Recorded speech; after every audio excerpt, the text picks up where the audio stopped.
ನತಾಶಾಗೆ ವಿಚ್ಛೇದನ ಕೊಟ್ಟ ಬಳಿಕ ಹಾರ್ದಿಕ್ ಪಾಂಡ್ಯ ಹೊಸ ಗೆಳತಿಯನ್ನ ಕಂಡುಕೊಂಡಿದ್ದಾರೆ. ಇದೀಗ ಐಪಿಎಲ್ ಪಂದ್ಯದ ಬಳಿಕ ಮುಂಬೈ ಇಂಡಿಯನ್ಸ್ ಬಸ್ನಲ್ಲಿ ಹಾರ್ದಿಕ್ ಹೊಸ ಗೆಳತಿಯು ಕಂಡುಬಂದಿದ್ದು ಕ್ರಿಕೆಟ್ ದುನಿಯಾದಲ್ಲಿ ಹೊಸ ಸಂಚಲನ ಸೃಷ್ಟಿಯಾಗಿದೆ. ಅಷ್ಟಕ್ಕೂ ಆ ಹುಡುಗಿ ಯಾರು ಏನು ಅಂತ ಹೇಳ್ತೀವಿ.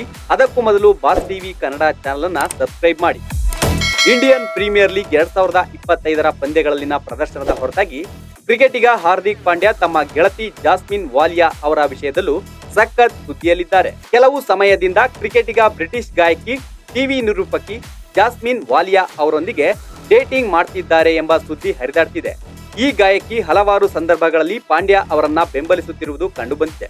ನಿನ್ನೆ ರಾತ್ರಿ ಮುಂಬೈ ಇಂಡಿಯನ್ಸ್ ಮತ್ತು ಕೆಕೆಆರ್ ನಡುವಿನ ಪಂದ್ಯದ ಸಮಯದಲ್ಲಿ ಕೂಡ ಜಾಸ್ಮಿನ್ ಅವರು ಕಾಣಿಸಿಕೊಂಡಿದ್ದು, ಇದಕ್ಕೆ ಸಂಬಂಧಿಸಿದ ವಿಡಿಯೋ ಕೂಡ ಎಲ್ಲೆಡೆ ವೈರಲ್ ಆಗ್ತಿದೆ. ಇನ್ನು ಜಾಸ್ಮಿನ್ ವಾಲಿಯಾ ಮುಂಬೈ ಇಂಡಿಯನ್ಸ್ ಕ್ರಿಕೆಟಿಗ ಮತ್ತು ಅವರ ಆಪ್ತರೊಂದಿಗೆ ಬಸ್ ಹತ್ತುತ್ತಿರುವುದು ವಿಡಿಯೋ ಸಾಮಾಜಿಕ ಮಾಧ್ಯಮದಲ್ಲಿ ಹರಿದಾಡ್ತಿದೆ.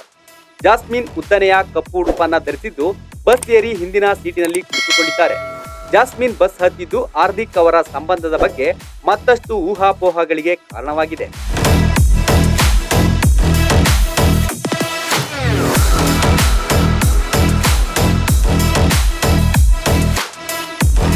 ಇನ್ನು ಜಾಸ್ಮಿನ್ ವಾಲಿಯಾ ಯಾರು ಅಂದ್ರೆ, ಇವರು ಬ್ರಿಟಿಷ್ ಗಾಯಕಿ ಮತ್ತು ಟಿವಿ ನಿರೂಪಕಿ.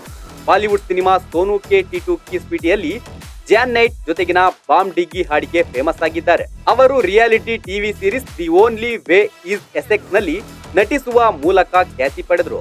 ನಂತರ ದಮ್ ದಿ ದಮ್ ಮತ್ತು ಟೆಂಪಲ್ ಸೇರಿದಂತೆ ಹಲವಾರು ಸಾಂಗ್ಗಳನ್ನ ಬಿಡುಗಡೆ ಮಾಡಿದ್ದಾರೆ. ಇವರಿಗೆ ಪ್ರಪಂಚದಾದ್ಯಂತ ಅನೇಕ ಅಭಿಮಾನಿಗಳಿದ್ದಾರೆ. ಅದೇನೇ ಆಗ್ಲಿ, ನತಾಶಾ ಬಿಟ್ಟು ಹೋದ ಕ್ಷಣದಿಂದಲೂ ಕತ್ತಲಾಗಿದ್ದ ಪಾಂಡ್ಯ ಬಾಳಲ್ಲಿ ಈಗ ಹೊಸ ಬೆಳಕು ಮೂಡಿದೆ. ಇಬ್ಬರು ಬೇಗ ಮದುವೆಯಾಗಿ ಹೊಸ ಸಂಸಾರ ಶುರು ಮಾಡಲಿ ಅಂತ ಅಭಿಮಾನಿಗಳು ಹಾರೈಸುತ್ತಿದ್ದಾರೆ. Bureau report, Boss TV Kannada. Latest ಹಾಗೂ ಇಂಟ್ರೆಸ್ಟಿಂಗ್ ಸುದ್ದಿಗಳಿಗಾಗಿ ಬಾಸ್ ಟಿವಿ ಕನ್ನಡ ಚಾನೆಲ್ನ ಸಬ್ಸ್ಕ್ರೈಬ್ ಮಾಡಿ. ಹಾಗೆಯೇ ಬೆಲ್ ಐಕಾನ್ ಪ್ರೆಸ್ ಮಾಡಿ. ಇದರ ಜೊತೆಗೆ ಫೇಸ್ಬುಕ್, ಇನ್ಸ್ಟಾಗ್ರಾಮ್, ಎಕ್ಸ್ ನಲ್ಲೂ ಮಿಸ್ ಮಾಡದೆ ಫಾಲೋ ಮಾಡಿ.